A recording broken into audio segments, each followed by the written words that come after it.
Hello and welcome back to episode 45 of the MotoGP Career Mode. First up, we have a contract offer. So, as most of you will know by now who it is from Parts Europe. We have applied to race for them for next season, and they have come back. They've accepted my offer and they have offered me a contract for next season. So, we're going to accept it. No dilly-dallying. Get my name on the contract. We are off to Suzuki. Is confirmed, contract signed. So my annual salary is nearly well over double. It's not nearly 3 times. Signing on bonus is triple, gold bonus is double, and my championship bonus is again nearly 3 times. But the only thing is they want the race top 5 gold for race, whereas Aprilia want a top 15. Championship gold will be top 3, which is going to be difficult, and second row for qualification, whereas 4th row for Aprilia. And you can see the gap in from my world of Aprilia, which I've spent all year developing, how far up that is on the performance ladder, to Suzuki's drops back a good bit. So it's going to be important we have a good winter test with this bike and we get the right bike underneath, and we're going to just have to spend so much time getting as much resource points so we can develop the bike. Now I will be keeping an eye out for some more stuff because I do want to improve on my chassis and aero as well as electronics. I think my engine 79 is brilliant. If I could, obviously with an S Plus, I'm not going to leave him go because he's brilliant. He's good in electronics and engine, but the likes of herself, my telemetrist, I could do with a replacement for if I could get someone in the S and maybe a very specialist on the frame or electronics, because we have lacked this year with the lack of specialists in the electronic side of the team. But anyway, we are going to go straight in. We have no money, so we can't do anything in Moto 3. We actually might be able to do an engine upgrade. Yes, we can, so never mind, ignore me. But we can't spend any money because we have minus 136,000 credits. So let's get on track in Thailand. So we do manage to squeeze into FP3. We managed to squeeze straight through to Q2, as you've seen on screen there. P9, once again we used, I think Frankie Morbidelli, I think we used him as a tow. My pace was average enough. Now I do feel quite quick in sector 1, but my overall pace isn't great. It's going to be a tough weekend, I think, this one. You can see a pretty decent first sector, 0.13 off. I find the middle sector of the track, the infield part, very tricky to get right. If I'm following someone, I can get it right pretty much every lap. But from here, turn 4 to the final corner, I struggled quite a bit. Now I want a good lap here. I'm still only a 10th off, but this sector here now I do predict I'll lose about 0.6 of a second. Just for some reason through here, and I feel like I'm going really fast. I feel like I'm on the limit, but just I don't have any lap time. And these double right-handers here, I just feel slow through there. I can't really get them. I've never actually liked them corners. Not a fan of this track, and we are now unfortunately 0.6 over. So we lost half a second alone in that sector. Not ideal. And this last sector here is very easy to invalidate your lap. We're very wide there through the penultimate kink. Only good thing is I'm incredibly good on the brakes down into the final corner, turn 12, just slightly wide, but we can square it off. And up the lane, it's going to be high 29, low 30. Ends up putting us bottom of Q2, unfortunately, though wasn't good enough. We were about half a tenth off of the current world champion, John Mayer. But anyway, into the race, we've decided to go for a medium. As you notice, a lot of people, Miguel Oliveira and Jack Miller, are soft rear, so we're going to watch out for them. They might struggle on the last couple of laps and come back to me again. It all depends where I'm in the race, even if I'm in the race at that point. But the recommended front tyre was a soft. Now, as many of you will know, many of my usual visitors and viewers, I do not like a soft front. It gives you no front end stability. It's too soft and spongy, so I decided against it. And it gives great edge grip, and you can really push the front on it and stuff like that, and it makes the bike turn in lovely and stuff like that. I just have no support on the heavy braking, so I've decided to go for medium just to see how we get on there. But anyway, Fabio Quartararo with a medium or soft front, hard rear. We've gone medium. So here we are on the grid, 5 red lights, and we're away. We got a decent start compared to Mir next to us. Go on the aggressive, down into the one, just on the limiter, and second up the inside of the Ducati of Martin, but he cuts our nose off. We squared off on the exit. We gain positions on Paul Espargaro and Mir, and we are using a lot of fuel here on the opening sector, and we actually run onto the grass. We come out of the slipstream and run onto the grass, and we end up running slightly wide there in the middle of the track. But thankfully we made a position there on Martin, but Binder gets an incredible drive out of turn 3. Almost drives past me as I wasn't moving. Now we're right on the back of them. They are quite slow, middle corner of that corner there, and they lose really. Actually, never mind, we're going to go for it on Binder. Slightly aggressive again. Shout out back to earlier in the year, back to Austria, where I passed him a few times very aggressively. Is he going to send it? No, he doesn't. I thought he might stick a wheel up into the inside there. So now we're up behind the factory Aprilia rider of Elate Espargaro. So hopefully we can get him, and then we'll be the top Aprilia rider. So far in this race, my pace has been quite good. Again, like I said, when I have someone in front of me, my pace usually is strong. Coming up now to end lap 1. You can see just how much time we take out of the air in the last corner. We're slightly wide that time, but I made up so much time. It's going to be very, very crucial asset later in the race, I predict. But yeah, we're quite a bit under fuel now after using so much through turn 1, 2 and into 3 on the opening lap. But it has put us in good stead for the rest of the race. We are just outside the top 6. Miguel Oliveira on the soft rear, as we absolutely send it up the inside of Elate Espargaro. Give him a small little tap, bit of a block pass, and we kind of just sat him up in the corner. Slight bit of contact, fair interfering, but Robbins racing. But as I was saying, Miguel Oliveira on the soft rear is out in front, so he is making use of it now. Fabio Quartararo is a real threat though. He's on a hard rear, so we get right up onto the back of Miller. We have so much performance in the front end. All our time is coming from braking, so it'd be interesting to see could we even get Miller, because he's on the factory Ducati. He's on one of the best bikes on the grid. His teammate ahead is actually, sorry, that is Bagnaia. It's Miller's name in the background for Miller. Bagnaia is the one in front of me. I just looked at the timing tower and I said Bagnaia. If you can see there again, it goes to Miller, and then if you go further back, Bagnaia comes up. So Miller and Bagnaia 4th and 5th respectively. The factory Bologna Rockets. And see this time here, look how much time I can take out of him. Now we are behind Bagnaia in the slipstream. Can we go to the outside? Yes, we can. Can we get across him? Is there going to be contact? He goes to the inside and he's down. He goes onto the grass. Silly move, and he causes a massive crash behind.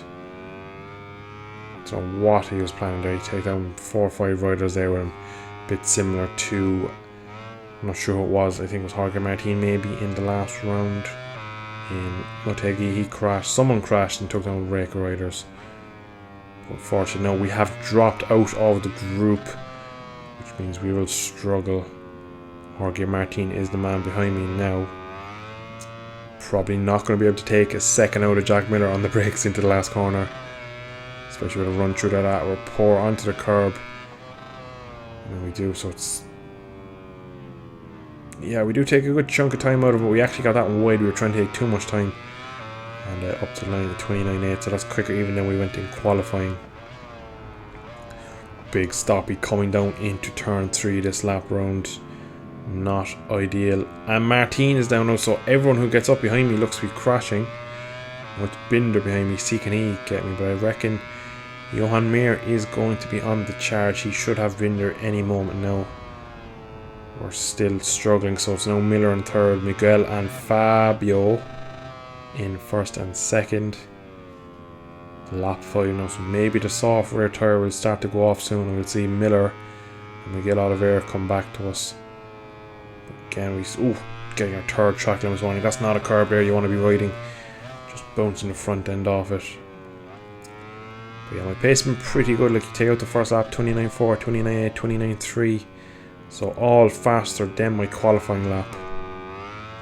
That got me 12th on the grid. So we're doing P5 at the moment. We're doing a brilliant race, really.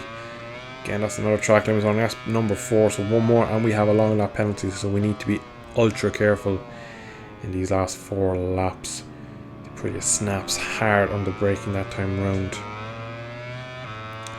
Another lap in the 29. So we have a steady pace. We seem to have a really good pace on our own in the race, on race fuel and race tyres. So shows well for the end of the season. Now I wonder, will we be able to catch the 2 boys in front? So lap 7 here, and it looks like Fabio Quartararo and Miller have got onto the back, and there's another crash. Another person behind me has crashed in turn 3. They must be braking at the same braking marker as me and just following me in and tucking the front, because they seem all to be crashing there behind me. No one ahead of me is crashing into the corner, so it seems when they're near me, for some reason they're glitching out and crashing. Bit weird. But as I was saying before, Mir interrupted me. Miguel Oliveira had a bit of a gap. Now he has been caught by the Yamaha rider of Fabio Quartararo.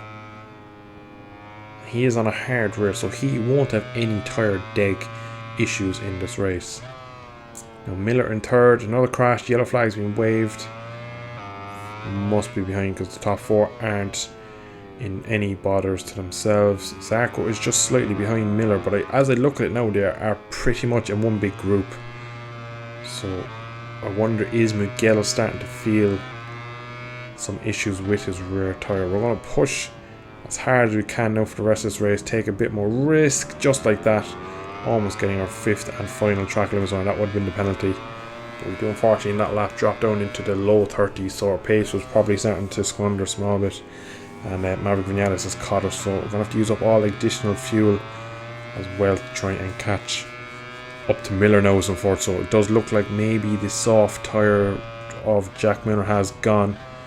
Zarco on the other Pramac Ducati has caught up and past them, so it would be interesting to see. We only have a lap and a half remaining. I don't think it will be enough. I'm interested to see what the gap is between me and Miller. Is it coming down? Now there is a pretty huge drop off if you go on a soft rear, so pretty much one lap you will lose 2 or 3 seconds. We are deep, unfortunately, to 5. It costs us a handful of tens, and Fabio has got Miguel Oliveira, so Miguel looks to be in trouble just like Jack. So chance of a podium, as I said, he's dropped down to 3rd, so 3rd and 4th on softer tyres, and they look to be spinning out like mad. So we've 1 lap remaining, just the last sector in this lap, and then 1 full lap. Could we scalp Miguel Oliveira, who's been by far the fastest man on track, and Jack Miller, who's been quick all weekend as well? We are starting to take time out of Jack as well, so I'm going to be absolutely pushing it. So we're on for a pretty good lap time this time. It's going to be a 29.7 thereabouts, maybe even less. So 29.6, so that's a brilliant lap time there in the penultimate lap. And we've 1.3 to Jack Miller, and Miguel Oliveira is just in front of you. You can see him spinning it up onto the home straight and onto the back straight now as you come down all the way down to turn 3. Looks like Miller has actually passed Miguel Oliveira, and Miguel Oliveira has a massive stoppie, and he's off bike into the air. The bike is glitched out, flew into the air, and that is P4. It's just 1 position now between us and a podium. Jack Miller stands in way from our 4th podium now. We had a podium in Motegi, Misano and Silverstone, so we're on a great vein of form, but we still need to catch and pass Jack Miller. But we are taking streaks of time out of him at the moment. He's only 0.7 ahead, so maybe into the final corner where I've been strong on the braking. Could we get it done there? Just has absolutely no rear grip. You can see he's even pushing him wide and he's spinning up. This is brilliant. There's no better feeling when a rider in front has tyre wear issues and you're just pulling them in. You can see them struggling. You just get instantly faster. And actually, he's slightly wide rear end. Let's go there, and he actually sits it up mid corner. We're into P3. So we're actually going to get another podium, and this is one of my boy tracks. I do not like that. I know I said that as well about Motegi. I don't like that either. But we seem to have some serious pace from somewhere into the final corner. We've already pulled half a second on him. Up to the line, P3.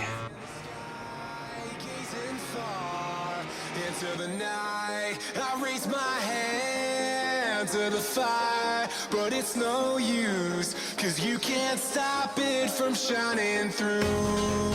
It's true, baby, let the light shine through. If you believe it's true, baby, won't you let the light shine through for you, for you, for you, for you, for you, for you, for you, won't you let the light shine through?